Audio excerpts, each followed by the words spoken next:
ദൈവത്തിൻ്റെ അതിപരിശുദ്ധമായ നാമം വാഴ്ത്തപ്പെടുമാറാകട്ടെ. നമ്മൾ കഴിഞ്ഞ ചില വീഡിയോകൾ നമ്മളെല്ലാം ഈ 1 കൊറിന്ത്യർ ലേഖനം 3-ാം അധ്യായത്തിൻ്റെ 11-ഉം 12-ഉം വാക്യങ്ങളാണ്. നമ്മൾ ആ വാക്യം ഒന്നുകൂടെ വായിച്ച് ഇന്നതിനെ പൂർത്തീകരിക്കാൻ ആഗ്രഹിക്കുന്നു. വായിക്കാം. 1 കൊറിന്ത്യർ 3-ന്റെ 11-12 വാക്യങ്ങൾ. യേശുക്രിസ്തു എന്ന ഇട്ടിരിക്കുന്ന അടിസ്ഥാനമല്ലാതെ മറ്റൊന്നിടുവാൻ ആർക്കും കഴിയുകയില്ല. ആ അടിസ്ഥാനത്തിന്മേൽ ആരെങ്കിലും പൊന്ന്, വെള്ളി, വിലയേറിയ കല്ല്, മരം, പുല്ല്, വൈക്കോൽ എന്നിവ പണിയുന്നുവെങ്കിൽ അവനവന്റെ പ്രവൃത്തി വെളിപ്പെട്ടു വരും. യേശുക്രിസ്തു എന്ന ഇട്ട് കഴിഞ്ഞിരിക്കുന്ന അടിസ്ഥാനമല്ലാതെ മറ്റൊന്നിടുവാൻ ആർക്കും സാധ്യമല്ല. ഈ അടിസ്ഥാനത്തിന്മേൽ സ്വർണം, വെള്ളി, രത്നം, തടി, പുല്ല്, വൈക്കോൽ എന്നിവ ഉപയോഗിച്ച് ആരെങ്കിലും പണിതാൽ അയാളുടെ പണി വെളിപ്പെട്ടു വരും. എന്നിട്ട് 14-ാമത്തെ വാക്യത്തിൽ പറയുന്നു, ഒരാൾ പണിത് നിലനിന്നാൽ അയാൾക്ക് പ്രതിഫലം ലഭിക്കും. നമ്മളിതിൻ്റെ തുടക്ക സമയത്ത് തന്നെ നമ്മൾ പറഞ്ഞു, വചനത്തെ വ്യാഖ്യാനിക്കേണ്ടത് സഭാപിതാക്കന്മാരോ ബൈബിൾ പണ്ഡിതന്മാരോ ഒന്നുമല്ല. വചനത്തിനെ വ്യാഖ്യാനിക്കേണ്ടത് ദൈവവചനം തന്നെയാണ്. യെശയ്യാവിൻ്റെ പുസ്തകത്തിൽ നമ്മൾ അതിനൊരു വാക്യം കണ്ടു. അതായത് വചനത്തിനൊരു ഇണയുണ്ടാകും. ആ ഇണയുള്ള വചനം എടുത്ത് നമ്മൾ അതിനോട് ചേർന്ന് പഠിച്ചാൽ മാത്രമേ നമുക്കിത് മനസ്സിലാകുകയുള്ളൂ. ഇതിനകത്ത് എഴുതിയിരിക്കുന്നത് പലതും ആലങ്കാരിക ഭാഷയിലാണ്. അത് നമ്മൾ ചേർത്ത് പഠിച്ച് കണ്ടാലേ നമുക്കിത് മനസ്സിലാകുകയുള്ളൂ. അല്ലെങ്കിൽ നമുക്ക് നമ്മുടെ ബുദ്ധിയിൽ കുറച്ച് കാര്യങ്ങൾ ചേർത്ത് വെക്കാനേ പറ്റുള്ളൂ എന്നൊക്കെ നമ്മൾ പഠിച്ചു വന്നിട്ട് ഇതിനകത്ത് 1-ാമത്തെ കാര്യം എന്ന് പറഞ്ഞിരുന്നത്, പണിതാൽ നിലനിൽക്കണമെങ്കിൽ സ്വർണ്ണത്താൽ പണിയണം. സ്വർണം എന്നല്ല, അത് യഥാർത്ഥത്തിൽ പൊന്ന് എന്നാണ് അതിൻ്റെ അർത്ഥം. പൊന്ന് എന്ന് മാത്രമല്ല, പൊന്നും വിലയുള്ള അമൂല്യമായ ദൈവവചനമാണ് എന്ന് നമ്മളത് പഠിച്ചു. അമൂല്യമായ ദൈവവചനം വെച്ച് പണിയുമ്പോൾ അതിനകത്ത് ഒരു മായവും ചേർക്കാതെ പണിയുമ്പോൾ ആ പണി പരിശുദ്ധാത്മാവിനാലുള്ളതാണ്. അതുകൊണ്ട് തന്നെ അത് തെറ്റാത്ത ദൈവവചനം ഇങ്ങനെ പഠിച്ച് വരുമ്പോൾ നമ്മളായിരിക്കുന്ന മതസംവിധാനം ഒന്നും പറ്റുന്നില്ല. നമ്മളതിനെ കളയണം. ദൈവവചനത്തിന് തടസ്സമാണെങ്കിൽ അതിനെ കളയണം. നേതാക്കന്മാർ പറയും അധികാരികൾക്ക് കീഴ്പ്പെട്ടിരിക്കണം, ഇല്ലെങ്കിൽ ദൈവം പണിയെടുക്കും എന്നൊക്കെ പറഞ്ഞ് അതൊക്കെ വെറുതെ പറയുന്നതാണ്. യേശുക്രിസ്തു ഭൂമി വന്ന കാലത്ത്, അപ്പസ്തോലന്മാർ ഭൂമിയിലായിരുന്ന കാലത്ത് അവിടെ മഹാപുരോഹിതന്മാരൊക്കെ ഉണ്ടായിരുന്നു. പുരോഹിതന്മാരും ഉണ്ട്, മഹാപുരോഹിതന്മാരും ഉണ്ട്, ബലിയുണ്ട്.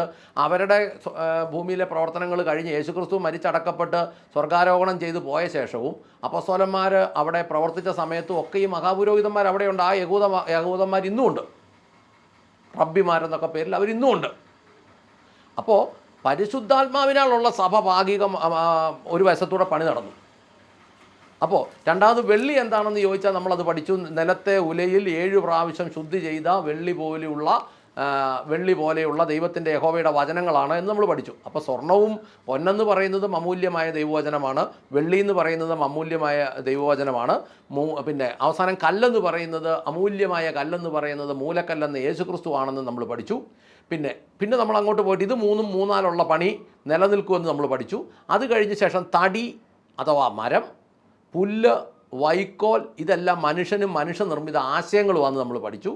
അതായത് നേരായ രീതിയിൽ ആദ്യത്തെ സ്വർണവും വെള്ളിയും കല്ലും എന്ന യഥാർത്ഥ ദൈവവചനത്തെ വെച്ചുള്ള പണി നിലനിൽക്കുമെന്നും, അതല്ലാതെ മനുഷ്യനിർമ്മിത ആശയങ്ങളും ഇഷ്ടങ്ങളും തീറ്റ കൂടി അടക്ക് ഒക്കെയായി സഭകൾ പണിതാൽ അത് ഇട്ട് കഴിഞ്ഞ യേശുക്രിസ്തു എന്ന അടിസ്ഥാനത്തിന്മേൽ അല്ലാത്തതിനാൽ അത് തകരും.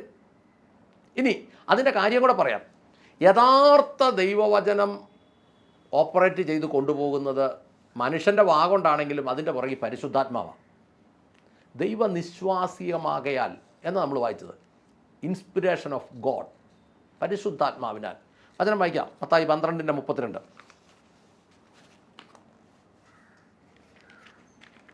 മത്തായി 12:32. ആരെങ്കിലും മനുഷ്യപുത്രന് നേരെ ഒരു വാക്ക് പറഞ്ഞാൽ അത് അവനോട് ക്ഷമിക്കും. പരിശുദ്ധാത്മാവിന് നേരെ പറഞ്ഞാലോ ഈ ലോകത്തിലും വരുവാനുള്ളതിലും അവനോട് ക്ഷമിക്കുകയില്ല. അതാണ് കിടക്കുന്നത്. അതായത് ഈ ഭൂമിയിൽ വന്നിരുന്ന മനുഷ്യപുത്രനെതിരായിട്ട് എന്തെങ്കിലുമൊക്കെ പറഞ്ഞാൽ ക്ഷമിക്കും. എന്നാൽ പരിശുദ്ധാത്മാവിന് വിരോധമായി സംസാരിക്കുന്ന യാതൊരുവനും ഈ യുഗത്തിലോ വരുവാനുള്ള യുഗത്തിലോ ക്ഷമ ലഭിക്കില്ല. പരിശുദ്ധാത്മാവിന് വിരോധമായി പറയുക എന്ന് പറഞ്ഞു കഴിഞ്ഞാൽ പരിശുദ്ധാത്മാവിനെ നേരെ എന്തെങ്കിലും മോശം പറയാമെന്നല്ല അർത്ഥം. പരിശുദ്ധാത്മാവ് എന്തു പറയുന്നുവോ, അതായത് ദൈവവചനം എന്തു പറയുന്നുവോ അതിനെ തെറ്റിക്കുക എന്ന് പറഞ്ഞാൽ പരിശുദ്ധാത്മാവിന് വിരോധമായി പറയാമെന്നർത്ഥം. പരിശുദ്ധാത്മാവിന് വിരോധമായി പറയുന്നവന് ഈ ലോകത്തിലും വരാനിരിക്കുന്ന ലോകത്തിലും ക്ഷമ ലഭിക്കുകയില്ലെന്ന് പറഞ്ഞാൽ അത് തീക്കകത്ത് തന്നെ പെടുമെന്നാണ് അതിൻ്റെ അർത്ഥം. ഇനി തെറ്റിപ്പഠിപ്പിച്ചതും പഠിച്ചതുമായ വാക്യങ്ങൾ ബൈബിളിൽ പലയിടത്തും ഉണ്ട്. തെറ്റി പഠിപ്പിച്ചതും ആളുകൾ തെറ്റായി പഠിച്ചതും. ഒരു വാക്യം കൂടെ വായിക്കാം, POC തന്നെ വായിക്കാം. മത്തായി 16:17-18.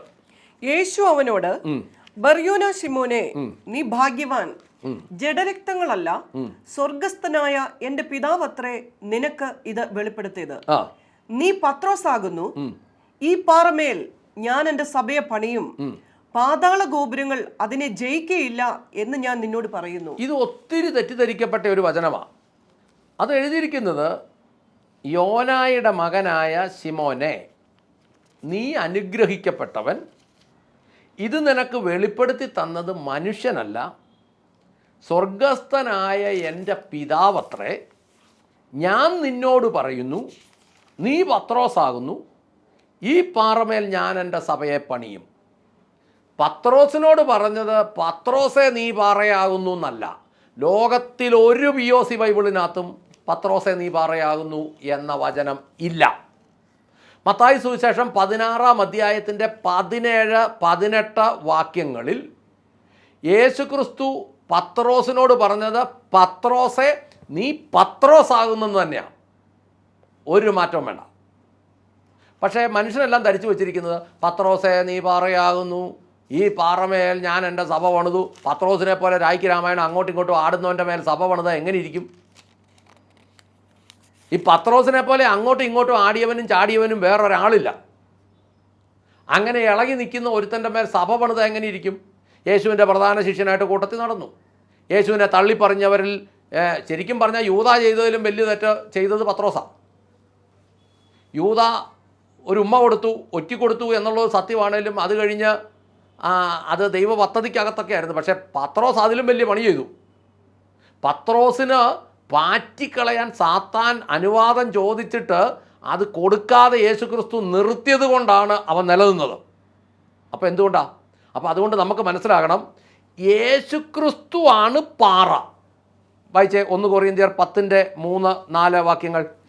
എല്ലാവരും ഒരേ ആത്മീയ ആഹാരം തിന്ന് എല്ലാവരും ഒരേ ആത്മീക പാനീയം കുടിച്ചു. അവരെ അനുഗമിച്ച ആത്മീക പാറയിൽ നിന്നല്ലോ അവർ കുടിച്ചത്. ആ പാറ ക്രിസ്തു ആയിരുന്നു. കണ്ടോ? ഇത് ഈജിപ്തിൽ നിന്ന്, ഫറവോൻ്റെ അടിമത്തത്തിൽ നിന്ന് കനാൻ ദേശത്തേക്ക് നടന്നുപോയ ജനത്തിന് മരുഭൂമിയിൽ ഒരു പാറ അവരെ അനുഗമിച്ചു എന്നാണ് പറയുന്നത്. ആ പാറ ടാങ്കർ ലോറി പോലെ ഇവരെ അനുഗമിച്ച് ഇവർക്ക് വെള്ളം കൊടുത്തു. അത് തന്നെ എഴുതിയിരിക്കുന്നത് 10:3-4. ഒന്നും കൂടെ വായിക്കാം.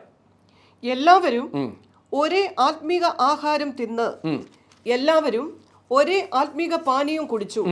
അവരെ അനുഗമിച്ച ആത്മീക പാറയിൽ നിന്നല്ലോ അവർ കുടിച്ചത്. ആ പാറ ക്രിസ്തു ആയിരുന്നു. കണ്ടോ? ആ പാറ ക്രിസ്തുമായിരുന്നു. അപ്പോൾ ക്രിസ്തു എന്ന പാറമേൽ കർത്താവ് പറഞ്ഞത് അങ്ങനെ തന്നെയാ.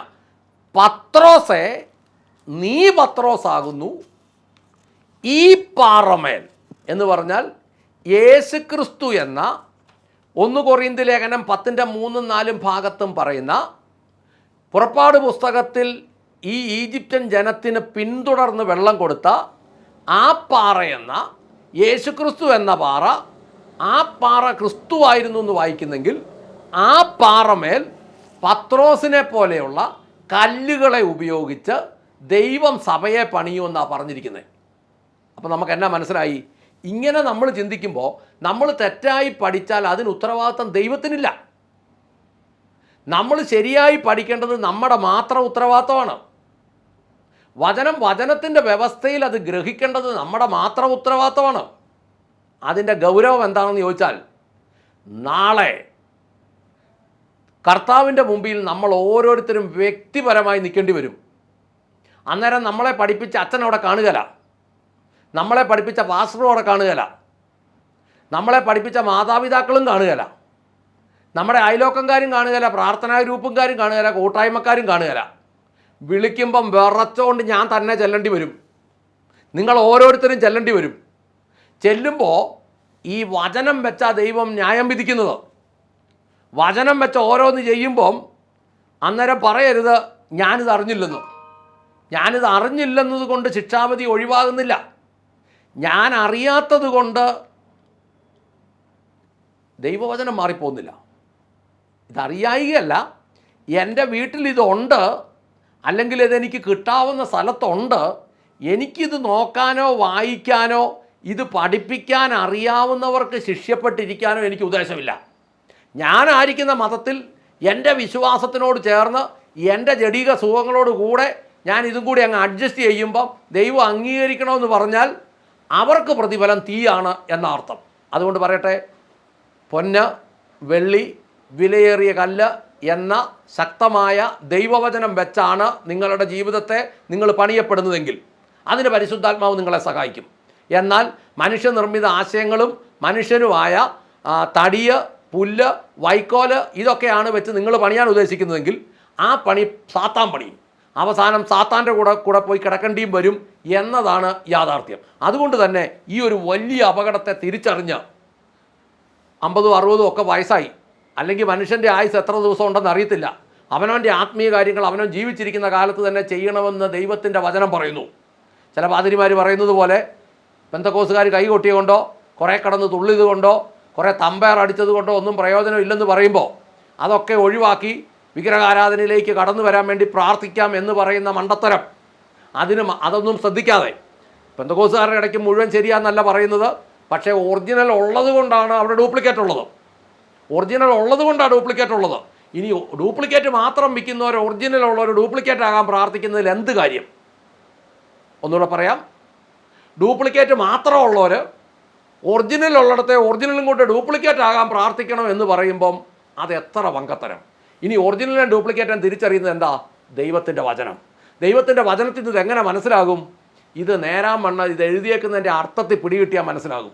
അല്ലെങ്കിൽ എന്നാ പറയും, പുല്ലുകൊണ്ടും വൈക്കോലുകൊണ്ടും തടി കൊണ്ടും പണിതാൽ ഇതൊന്നും ദൈവസഭയ്ക്കകത്ത് കണ്ണുകൊണ്ട് കാണാവുന്നതല്ല, അത് തീയാശോധന ചെയ്യുമ്പോൾ കത്തിപ്പോകുമെന്ന് ഇച്ചിരി ഈണത്തിൽ പറഞ്ഞിട്ട് കാര്യമില്ലല്ലോ. ഇതെന്താണെന്ന് മനസ്സിലാക്കണ്ടേ? അതുകൊണ്ട് ഇത് മനസ്സിലാക്കാൻ ദൈവത്തിൻ്റെ പരിശുദ്ധാത്മാവ് നിങ്ങളെ സഹായിക്കട്ടെ എന്ന് പ്രാർത്ഥിക്കാം. സ്വർഗസ്ഥനായ ഞങ്ങളുടെ പിതാവേ, ഞങ്ങളുടെ കർത്താവായ യേശു ക്രിസ്തുവേ, പരിശുദ്ധാത്മാവായ ഞങ്ങളുടെ നല്ല ദൈവമേ, ഈ വചനം കേട്ട അങ്ങയുടെ മക്കൾ ഓരോരുത്തരുടെയും ആത്മാവിൻ്റെ കണ്ണുകൾ തുറക്കട്ടെ. അവർ ദൈവവചനത്തിൻ്റെ അതിൻ്റെ അർത്ഥത്തിലും സത്തയിലും ഗ്രഹിക്കുവാൻ പ്രിയപ്പെട്ടവരെ സഹായിക്കണമേ. ദൈവകൃപ നടത്തണമേ.